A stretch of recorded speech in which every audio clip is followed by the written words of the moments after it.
Muchas gracias, buenos días, muchas gracias a la Academia, Presidenta María Eugenia, por esta nueva invitación aquí en nuestra facultad, que siempre nos recibe con tanta hospitalidad.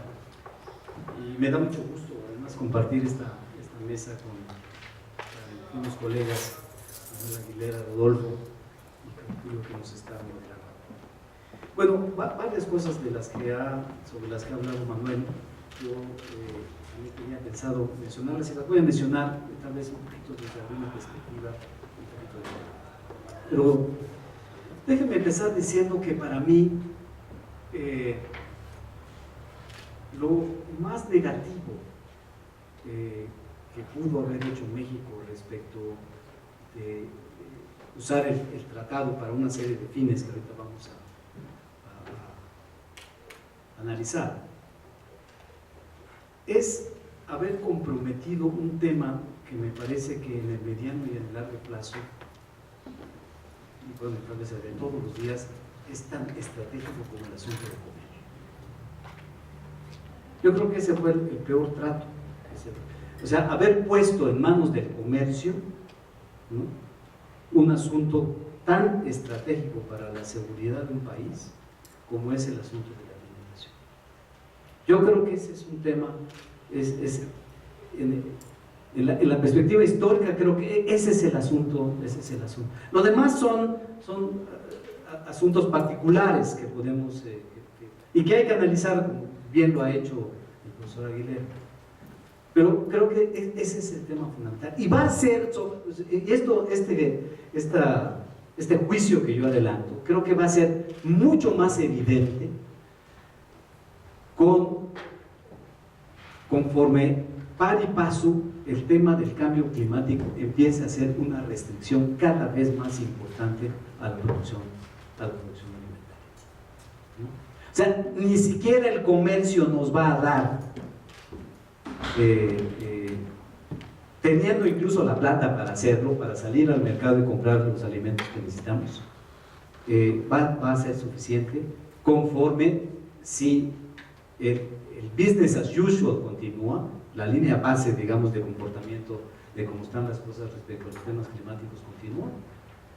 Esta va a ser una restricción cada vez más poderosa. Y voy a dar dos ejemplos que ya tenemos, ¿no? O sea, no es una especulación, sino que creo que ya hay ejemplos. El último tortillazo, el último problema del maíz que tuvimos, porque Manuel Aguilera ha dicho algo que es muy cierto, ¿no? Somos cada vez más dependientes del maíz, excepto el maíz blanco, ¿no?, que es el de las tortillas. El quebrado, que es para consumo animal, y el amarillo, que en parte es para consumo humano, pero también para consumo animal, ahí somos cada vez más dependientes de las importaciones. Pero en el blanco seguimos siendo autosuficientes. Bueno, las últimas heladas, las heladas últimas del 2011, si mal no me recuerdo, en Sinaloa, atípicas, significaron una disminución del 20% de la producción de maíz blanco. Y salimos al mercado a comprar, y no había maíz. ¿Por qué? O sea, sí había stocks, ¿no? Pero hoy los países excedentarios, los Estados Unidos en primer lugar, ¿no?, tienen ya un manejo precautorio de los stocks. Ya no es ellos también están muy advertidos, porque el cambio climático también está golpeando la agricultura norteamericana, obviamente, ¿no? Hay un manejo especulativo. Y entonces tuvimos que salir a África, a Sudamérica, en fin, ¿no? Y creo que eso va a ser un patrón cada vez más repetido, ¿no?, que vamos a tener. Bueno, pero dicho esto, quisiera también contarles algunas cosas que, como bien dijo el profesor Aguilera, el TLC hizo una serie de promesas, ¿no? Están muy claras. Incremento, la producción iba creciendo, ¿no? Y ahí, bueno, ahí vamos a ver un poquito qué pasó con esto, y él ya ha dicho algunas cosas. Habría una reasignación de recursos, ¿no?, con base en todo este tema de ventajas comparativas y competitivas.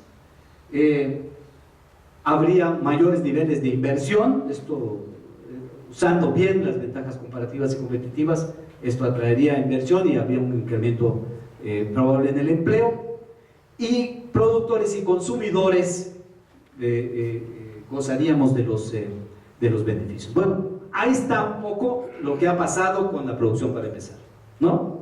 Y ustedes observan, con Telecán, efectivamente hubo un incremento del producto agropecuario, ¿no? Hasta 2002 hubo un incremento y luego hemos iniciado un descenso. Bueno, quiero advertir una cosa que aquí también es importante decir. Juzgar los efectos del Telecán en la agricultura representa una cierta dificultad metodológica y técnica, en el sentido de que la agricultura se ve, por decirlo así, sometida a un doble tratamiento, ¿no? En algunos casos complementarios. Uno, el ajuste, ¿no? que sufrió no solo la agricultura, sino toda la economía, ¿no? Pero que en la agricultura tuvo expresiones particulares, y el tema del Telecán, que a diferencia de lo que muchas veces se dice, yo creo que no es un tratado de libre comercio, es un tratado de apertura comercial regulada, y digo regulada porque hasta ahorita, ¿no? 20 años después, las papas todavía no están, estamos a punto, que es lo último que queda, ¿no? Acuérdense ustedes que tuvimos toda esta fase de regulación que terminó en el 2008, particularmente con maíz y con frijol, ¿no? Pero hasta la fecha, ahorita no pueden entrar las papas norteamericanas. Estamos en ese tránsito que se va a resolver, que se va a resolver en breve. Pero bueno, a pesar de este doble contexto, ¿no? Hay un incremento, y luego porque aquí empiezan a pasar, y les voy a mostrar algunos datos que me parece son interesantes, que incluso, ¿no?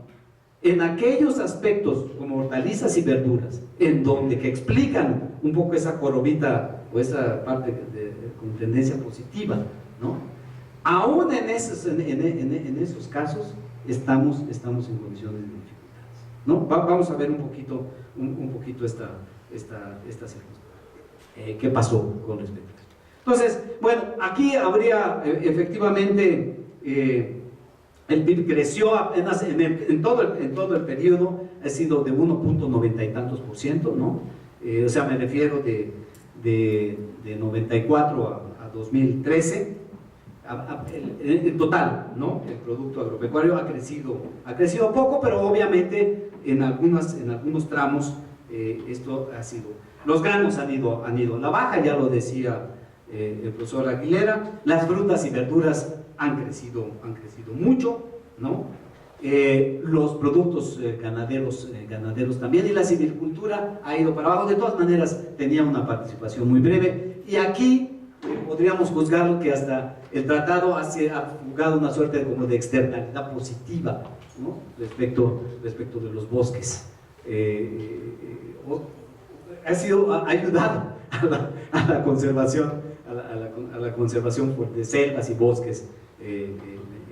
Pero veamos esto que yo les decía, veamos el caso de frutas y verduras, que es interesante. La superficie creció, la producción creció, pasamos de 100.000 a 200, casi 250.000 hectáreas, ¿no?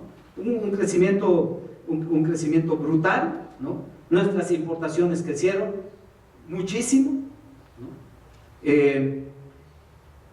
Pero los términos de intercambio han ido disminuyendo, ¿no? Antes del tratado, por cada